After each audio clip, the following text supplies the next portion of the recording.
Greetings, YouTubians, and welcome back to Wayne Sharp World, where today I have a Grail knife to review for you guys. I've had this knife now for a little over a week. I've carried it quite a bit, taken some real close looks at it, disassembled it, cleaned it, got it fully tuned up and ready to go. And this is a knife I have been waiting for quite a while. I pre-ordered this guy back in March of 2021. And it is officially my favorite knife in my collection, as well as a grill knife that'll probably never leave. I'd be shocked if I ever got rid of this. The knife I'm talking about is none other than the Sharp by Design Mini Tempest. Now, before I go any further into this review, I'd like to thank you guys for tuning in today. If you like what you see, please do me a huge favor, hit that subscribe button, follow along, and I will continue to bring you the content.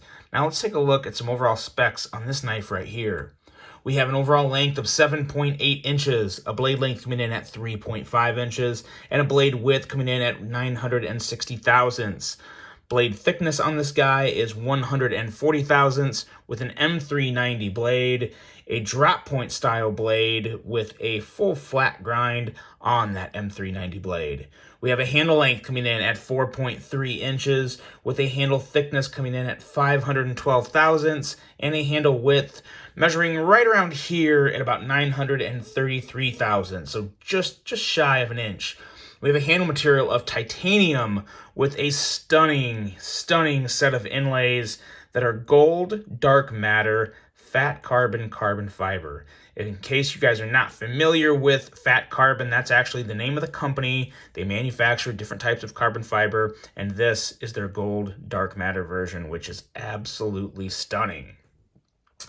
Going into the rest of the specs here, we have a frame lock for a locking mechanism, a user of a right hand only tip-up carry.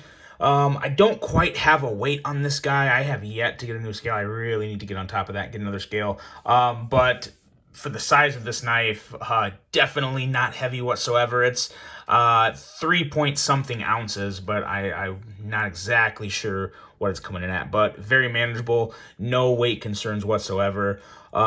This is designed by Brian Nadeau and has a price of $350. That was the pre-order price. They are coming to retailers. I'll get to that towards the end of the review. Those may be higher than $350, but I don't know. They might be $350, they might be $375. I have no idea. When it comes to a Sharp by Design model that Brian Nadeau offers, I do not mess with trying to find them from retailers because they go faster than you can blink. So I always pre-order mine if I want one. And that is exactly what I did with this one here.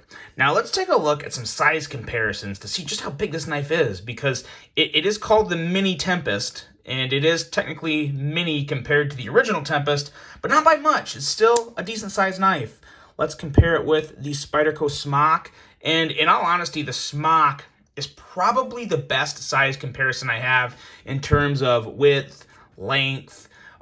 This is a little thinner, slimmer in hand than the Smock, but a very good comparison there. And then we also, just because everybody knows it, we have the Benchmade Bug Out. So as you can see there, it's really not a terrible comparison to the Bug Out either. I always compare tip to tip to give you guys an overall idea of the length of the knife. But if we moved it pivot to pivot, the Bug Out is a pretty close comparison as well, just a shorter blade, but a handle that is pretty close on par in terms of this Mini Tempest. So two really good size comparisons right there. And one other little round here of some other knives that I thought were worth throwing up here. We have this knife right here. This is the Kaiser Genie. This knife is also going to be in my 10,000 subscriber giveaway that is coming up very quickly. We're down into just double digits away. I believe I'm sitting at like 70 some, maybe 60 some subscribers away. So we're getting there quick. That's going to be given away. And as you can see, it measures up really well with the Mini Tempest as well. And last but not least, the best knife, in my opinion, that Boker has ever made. This is the Boker Excalibur, something like that. Pretty old knife, S35VN steel front flipper. Boker just did a really good job on this, so I can't bring myself to get rid of it. As you can see, longer, but it's a front flipper with kind of a somewhat similar blade profile. I don't know. I put it in there because I wanted to. So other than that, don't really have any reasoning for it. But there's your size comparisons. Now let's talk about this knife. I've got a lot to say. I'll be honest with you guys. I've got nothing bad to say about it because in my opinion, there is nothing bad about it. It starts with the blade. It's one of the best looking blades I've ever seen. If I had to pick one blade shape to carry for the rest of my life, it would be a drop point. This is about as good in terms of aesthetics as they come. I just absolutely love everything about this blade. I really need to start mentioning Brian Nadeau when I talk about my favorite designers because there really is a level of refinement and, in all honesty, beauty in his designs. They just have those extra few smooth edges, that attention to detail. And this Mini Tempest is a prime example of what Brian Nadeau brings to the table.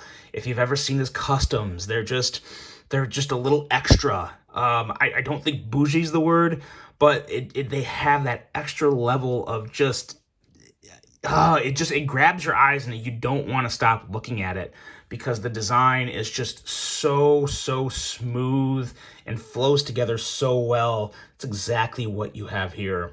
And in terms of this blade, I love the fuller. I love how the fuller kind of disappears into the swedge. It's a very nice swedge. It's proportioned just right. It works well with the belly of the knife. This fuller here is also very functional. We'll get to that when we get to the action, but this is not just for aesthetics. You have some incredible jimping on the back here that provides excellent grip. You have a lot of it, and it works for a grip or, of course, to deploy the blade, which that also works very well, and you will see that here very shortly.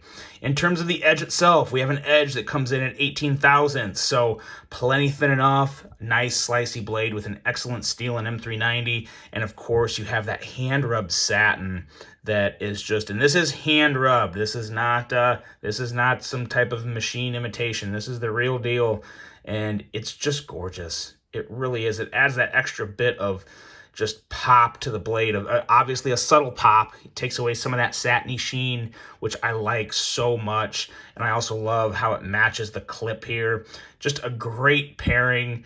And again, a flawless, perfect job on this blade. I just love this blade. It was one of the first things that caught my eyes when I first saw that this knife was going to be available for pre-order, and I just had to hop on it. Going into the handle and ergos. The ergos are amazing, and this is why. If you look all around this knife, do you see any points, any pokey points? You don't, because there aren't any. You have kind of a soft, little quiet choil here that your finger sits in really well. Just a little swell down here towards the bottom of the handle, and it just sits in your hand perfectly. I mean, I'm saying perfect too much, but that's how I feel about this knife. It really is that good. It sits in my hand. I don't want to put it down. This clip back here is good to go. There's no issue. This area up here is rounded off just enough to where there's no hot spot. The whole clip is just one wavy piece of beauty. 3D clip, milled titanium. Goes so well on this knife with the hand satin on the clip as well as the blade. It pairs well. It looks good. Even when you have it closed, it looks almost even better. You could say it looks even better from certain angles. It really is a work of art in terms of the design of this entire knife. The inlay, the carbon fiber inlays on this are the best inlays I've ever felt on a production knife. They can get a little better on a custom, but again, you have one person dedicating their entire craft to that one knife. This is a production knife. This shouldn't be that good, but it is. The transition lines are flawless. You look deep into that carbon fiber, you see absolutely no areas of like a little chunk missing, or like when they're sanding off the scales or sanding down the inlays, you don't have any flaws, any blemishes in that carbon fiber. It is, I've never seen anything like it, to be honest, when it comes to an inlay, and especially sometimes this gold or copper dark matter carbon fiber. That's kind of just the nature of the beast sometimes. Every once in a while you'll get a little flaws, a little hole in there. You don't have it on this. It's perfect.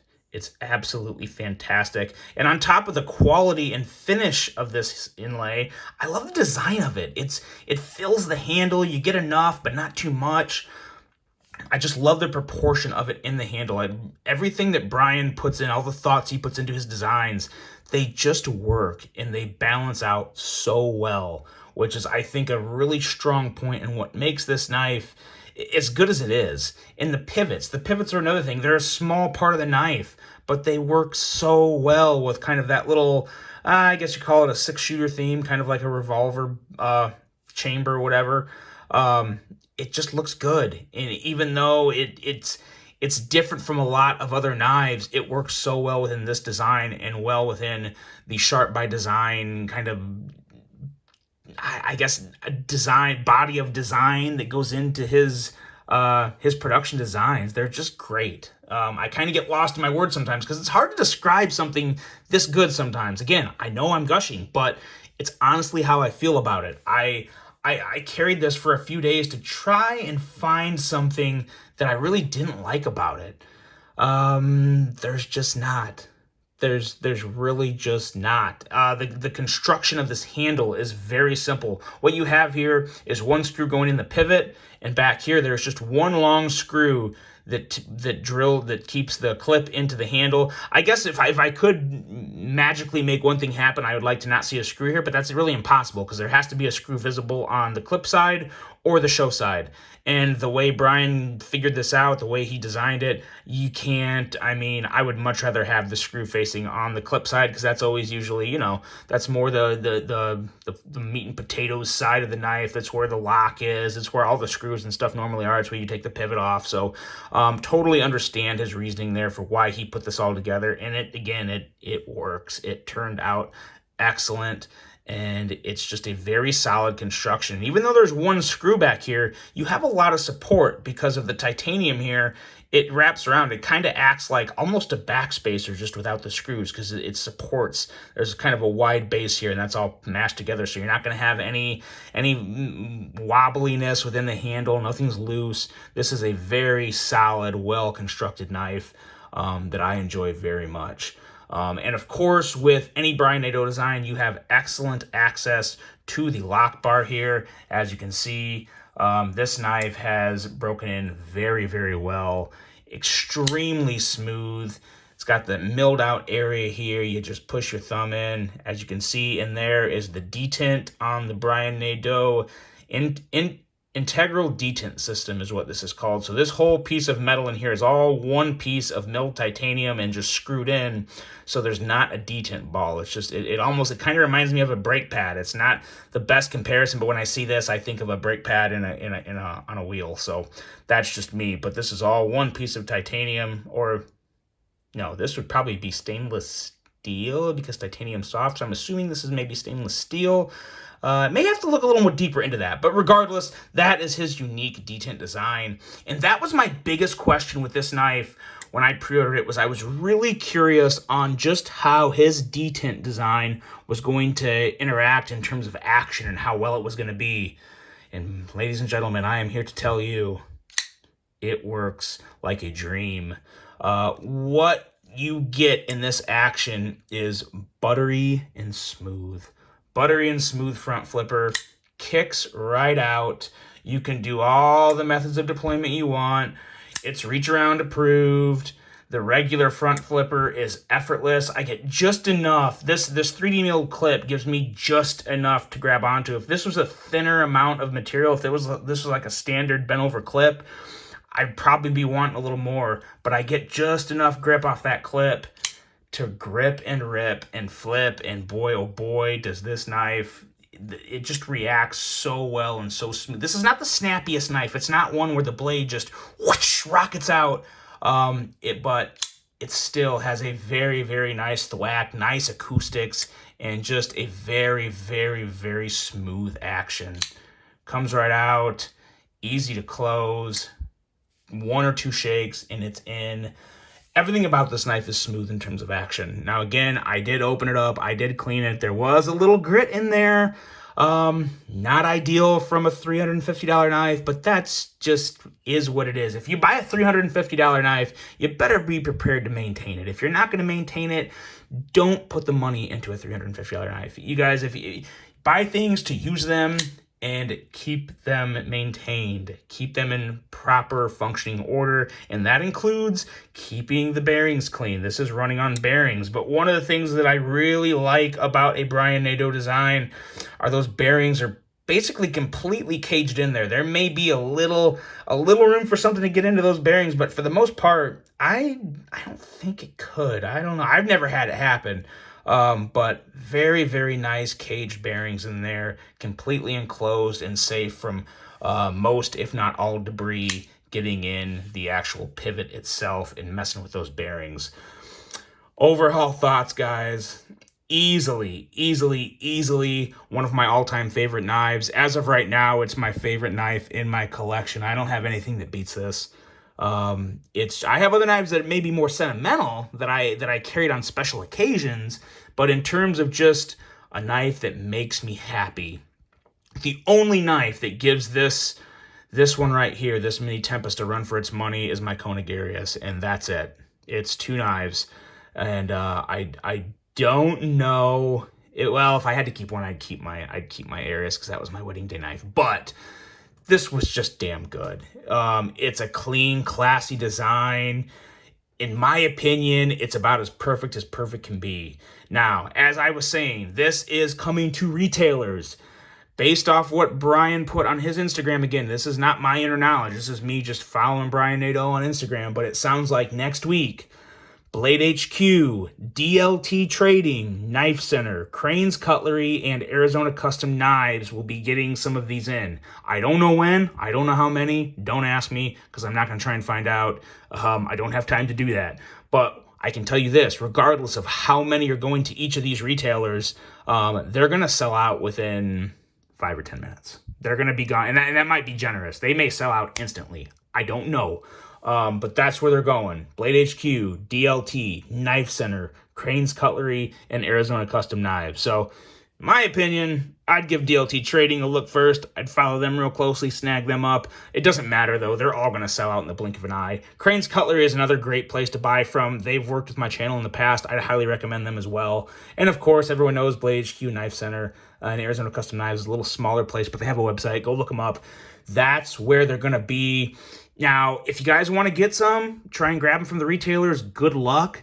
In the future, if you want a knife from Brian Nadeau, get in on the pre-order. It's worth it. This was 100% worth the wait. There was issues with this run beyond Brian's control.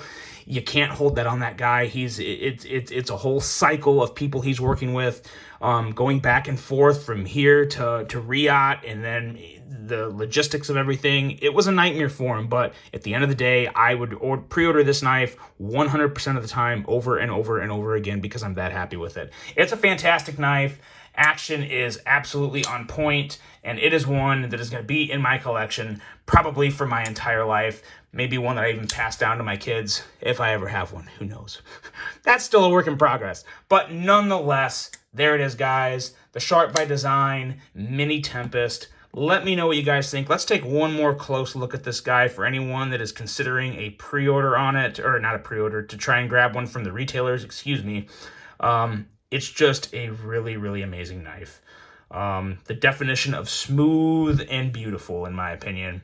That hand satin has a lot to do with it. That gold dark matter surely helps. And the overall design language from Brian Nadeau really make this a stunner and one that is grail worthy in anyone's collection. And it is absolutely a grail in my collection. So there you go, guys. Sharp by Design Mini Tempest. Hope you enjoyed this one. Let me know what you think of it. Hope you have a great rest of your day. And until the next one, I'm out.